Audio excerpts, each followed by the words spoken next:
السلام علیکم ورحمۃ اللہ وبرکاتہ۔ بسم اللہ الرحمن الرحیم، الحمدللہ والصلاة والسلام علی رسول اللہ وعلی آلہ واصحابہ اجمعین۔ محترم سامعین کرام، میرا موضوع ہے اذان کا بیان، پارٹ نمبر 5۔ مؤذن کے آداب۔ تو مؤذن کے آداب کیا کیا ہیں، اس چیز کو آج کے اس درس میں ہم سنیں گے انشاءاللہ۔ تو نمبر 1، اذان پر اجرت نہیں لینی چاہیے۔ بہتر یہ ہے، افضل اور بیسٹ یہ ہے کہ اذان دینے پر پیسہ وغیرہ نہ لیا جائے، فری میں اذان دیا جائے۔ یہ سب سے بہتر اور افضل طریقہ ہے۔ کیا دلیل ہے؟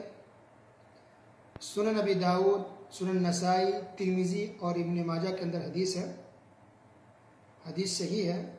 شیخ علامہ البانی رحمۃ اللہ علیہ نے اس حدیث کو صحیح قرار دیا ہے۔ 11 رمضان مبارک، حدیث کیا وہ دیکھیے، 11 رمضان مبارک سن 9 ہجری میں ثقیف کا ایک وفد آیا، وفد یعنی گروپ آیا مدینے کے اندر رسول اللہ صلی اللہ علیہ وسلم کے پاس، اور پھر نبی صلی اللہ علیہ وسلم نے جب ان لوگوں کو اسلام کی دعوت دی، اسلام کے بارے میں بتایا، تو وہ سب کے سب مسلمان ہو گئے، اسلام میں داخل ہو گئے۔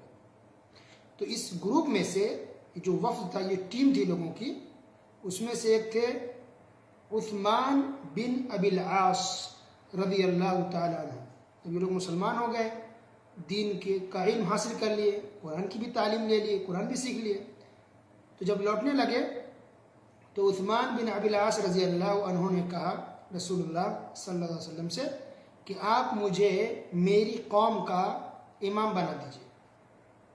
حالانکہ یہ عمر میں اس گروپ کے اندر سب سے چھوٹے تھے عمر کے حساب سے، لیکن ان کو شوق زیادہ تھا اور انہوں نے سیکھا، قرآن کو، اسلام کو سمجھا اور بہت کچھ سیکھ لیا۔ تو ان کو ایسا لگا کہ میں ان لوگوں کی امامت کرا سکتا ہوں، تو کہا مجھے امام بنا دیجیے۔ تو آپ صلی اللہ علیہ وسلم نے کہا انت امام ہو، ٹھیک ہے، تم اپنی قوم کے امام ہو، وقتدی باضعفہم، اور تمہاری قوم میں جو ضعیف ہے، سب سے کمزور لوگ ہیں، اس کا خیال رکھنا۔ کیا مطلب؟ کہ نماز پڑھانے میں کمزور بھی ہوتے ہیں، بوڑھے بھی ہوتے ہیں، تو ان کے حساب سے نماز پڑھانا، اتنا لمبا مت کریں کہ لوگ پریشان نہ ہو جائیں، نماز لمبی نہ کرنا، لوگ پریشان نہ ہو جائیں، کمزوروں کا، بوڑھوں کا خیال رکھنا۔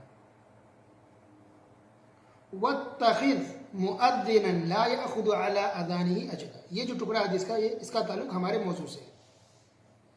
پھر آپ نے آگے فرمایا وَاتَّخِذْ مُؤَذِّنًا لَا يَأْخُذُ عَلَىٰ أَذَانِهِ أَجْرًا، کہ مؤذن ایسے آدمی کو بنانا جو اذان دینے پر اجرت نہ لے، یعنی کوئی فیس نہ لے، پیسہ نہ لے، فری میں اذان دے، ایسے آدمی کو مؤذن رکھنا۔ تو اسی حدیث کو دلیل بناتے ہوئے سامنے رکھتے ہوئے علماء کرام نے لکھا ہے کہ بہتر یہ ہے کہ مؤذن روپیہ پیسہ نہ لے، بالکل فری میں اذان دے، یہ بہتر طریقہ ہے۔ لیکن اگر کوئی لے رہا ہے تو جائز ہے، لے سکتا ہے، لیکن بہتر ہے کہ اذان دینے پر اجرت نہ لے، پیسہ وغیرہ نہ لے، فری میں اذان دے۔ لیکن اکثر جگہوں پر ایسا ہوتا ہے، خاص کہ انڈیا پاکستان کے اندر، بنگلہ دیش کے اندر، کہ مؤذن سے صرف اذان کا کام نہیں لیتے، ان سے بہت سارا کام کرواتے ہیں۔ مثلا مسجد کی دیکھ ریکھ ہے، مائک کی دیکھ ریکھ کرنا، چٹائی وغیرہ بچھانا، مسجد کی صفائی ہے، لائٹ پنکھے کی دیکھ ریکھ کرنا، بند کرنا، چالو کرنا، یہ ساری ذمہ داری مسجد کی دی جاتی ہے ان کو۔ تو اس حساب سے اب وہ پیسہ بلا جھجک لے سکتے ہیں اور ان کو پیسہ دیا جا سکتا ہے۔ تو مؤذن صاحب کو بھی چاہیے کہ وہ اس نیت سے پیسہ لیں کہ مسجد کا کام کر رہے ہیں، صاف صفائی ہے، مسجد کی دیکھ ریکھ ہے، ٹائم دے رہے ہیں، اپنا وقت لگا رہے ہیں، تو اس حساب سے وہ پیسہ لے رہے ہیں، ان کی جو سیلری بنتی ہے۔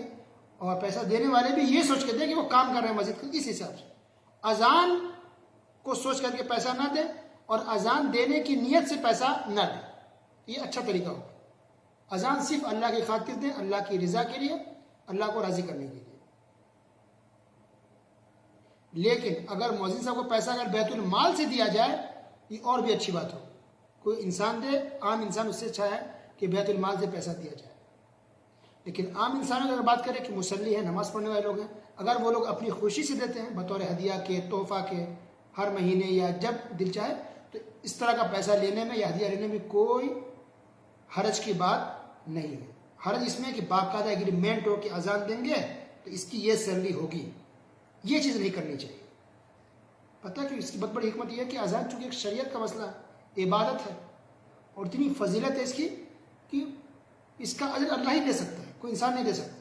یہ اذان دینا، یہ نماز پڑھانا، یہ قرآن کی تعلیم دینا، اس میں اتنی بڑی بات، اتنی اونچی چیز ہے کہ کسی کی اوقات ہی نہیں ہے کہ اس کا پیسہ کوئی ادا کر سکے، کوئی پے کر سکے، کوئی دے نہیں سکتا۔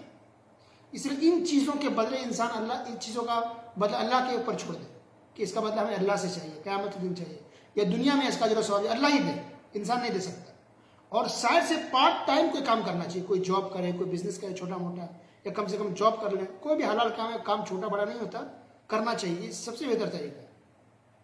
چاہے امام ہو یا مؤذن ہو یا دن کا کوئی بھی کام کرنے والے ہوں، بہتر اور بیسٹ یہی ہے کہ وہ جاب کریں، بزنس چھوٹا موٹا کر لے جو ان کی استطاعت اس کے حساب سے، اور پارٹ ٹائم یہ سب کرے، پارٹ ٹائم میں نماز پڑھیں، پارٹ ٹائم میں اذان دیں۔ اذان دینے کے لیے 5 منٹ کا کام ہے، نماز تو پڑھنی ہے، باقی اپنی روزی روٹی کی تلاش کریں، محنت کر کے، دوسرا کام کر کے، کیونکہ لوگ آپ کو نہیں دے سکتے۔ اتنا بڑا اس کا اجر و ثواب ہے امامت کا، اذان دینے کا، کہ لوگ آپ کو اگر 1 کلو سونا بھی، 1 kg گولڈ بھی اگر آپ کو ہر مہینے دے دیں، تب بھی سمجھے کہ آپ کی مزدوری نہیں دے پائیں گے۔ اتنا اجر و ثواب اللہ نے امامت پر اور اذان دینے پر اللہ نے رکھا ہے۔ اللہ اکبر۔ یہ بات سارے آگے گئے انشاءاللہ کہ اذان دینے کا کتنا بڑا ثواب ہے، انشاءاللہ وہ سنیں گے تو حیران رہ جائیں گے۔ تو پہلا ادب یہ ہے بہتر کہ پیسہ اذان دینے پر نہ لیا جائے، لیکن دوسرے کام جو ہے گھر مسجد کی دیکھ ریکھ اس پر لے سکتے ہیں۔ دوسرا ادب یہ ہے کہ بہتر یہ ہے کہ اذان پاک صاف ہو کر کے، باوضو ہو کر کے دیا جائے، وضو کی حالت۔ لیکن اگر بغیر وضو بھی دیے تب بھی اذان مانی جائے گی، درست ہے۔ بہتر ہے کہ باوضو ہو جائے۔ تیسرا ادب یہ ہے کہ قبلہ رخ ہو کر کے اذان دیا جائے، اپنا چہرہ قبلہ کر لیں، جدھر ہم چہرہ کر کے نماز پڑھتے ہیں اس طرف رخ کر کے اذان دینی چاہیے۔ نمبر 4 کہ اذان دیتے وقت جب یہ جملہ آئے، یہ ورڈز حی علی الصلاۃ، حی علی الصلاۃ، تو دائیں طرف مڑنا چاہیے مؤذن صاحب کو، اپنا چہرہ اور اپنی گردن دائیں طرف کرنا، حی علی الصلاۃ، حی علی الصلاۃ، دائیں طرف کرنا۔ اور جب حی علی الفلاح کی بات آئے تو پھر اپنا چہرہ اور گردن بائیں طرف کر لیں، حی علی الفلاح، حی علی الفلاح۔ تو حی علی الصلاح کہتے ہوئے دائیں طرف چہرہ موڑنا ہے، اور حی علی الفلاح کہتے ہوئے بائیں طرف لیفٹ سائڈ میں مڑنا ہے۔ یہ آداب میں سے۔ اور نمبر 5 کہ اذان دیتے ہوئے دائنے ہاتھ کی انگلی دائیں کان میں رکھیں اور بائیں ہاتھ کی انگلی بائیں کان میں رکھیں۔ نمبر 6 کہ اونچی آواز میں اذان دی جائے، آواز بلند رکھیں۔ نمبر 7 اذان ٹھہر ٹھہر کر، رک رک کر کے دیا جائے۔ ایک جملہ، ایک کلمہ ادا کریں، پھر رکے تھوڑا، پھر ادا کریں، پھر تھوڑا رکے، سکتہ کریں، بیچ میں تھوڑا ٹھہرے، اور آرام آرام سے اذان دیں۔ لیکن جو اقامت کہی جاتی ہے وہ تھوڑا جلدی سے کہی جاتی ہے۔ اللہ اکبر، اللہ اکبر، اشہد ان لا الہ الا اللہ، اشہد ان محمد رسول اللہ، حی علی الصلاۃ، حی علی الفلاح، قد قامت الصلاۃ، قد قامت الصلاۃ، اللہ اکبر، اللہ اکبر، لا الہ الا اللہ۔ یہ ہو گئی اقامت۔